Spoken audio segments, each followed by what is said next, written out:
Listen carefully, for God is speaking to you now and saying, I understand that you are suffering in silence. Every night, you sob yourself to sleep because you don't want to disturb anybody. You are at a loss for what to do next. I am aware of what's happening. I am concerned and aware of everything going on. Already, I am putting in effort to help you out.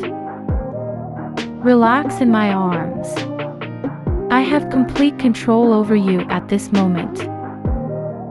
God is saying that you will awaken the next day feeling restored and enlightened. Restoration, fresh starts, and wins are on the way. The happiness will last forever, but the suffering is just momentary. Please enter yes if you agree.